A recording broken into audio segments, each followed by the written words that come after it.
But at the same time, speaking of global talent streams, a great program, but the categories of occupation is very limited. It's not as broad. And when you're looking at LMIA and other programs, the process time, ease of entry, and the relevancy of the categorization is not there.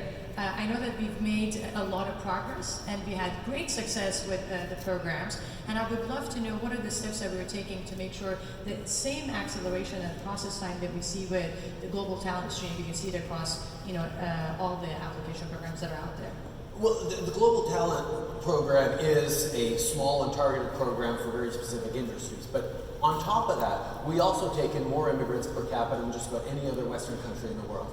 We take in about 350,000 immigrants a year, knowing that drawing in people from around the world who want to build their communities, build a better life for themselves, build opportunities for their kids is a key way to grow. Now, we're always looking at ways of facilitating growing our communities, growing our companies, growing our workforce. We're going to always make sure we're doing it in the right way, though. I mean, we need to make sure that we're drawing in people who are going to be able to contribute and grow, and that at the same time, we keep one thing that's really, really precious and unfortunately a little bit rare right now around the world. Canadians remain positive about immigration.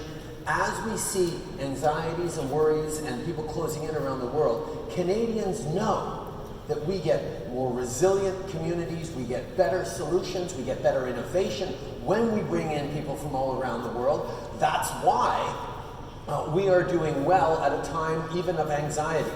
We've seen the Canadian economy flourish over these past years. We've seen Canadians' confidence increase in their own future. We've seen the lowest unemployment in 40 years, as you pointed out. We've added 1 million jobs to the economy. And the way we've done that is because we've made sure that there is a clear message that there is room for everyone to succeed, and there are investments that make sure that everyone has a path to success. It's when you start seeing those digital divides of people excluded that we get into troubles as communities and as societies.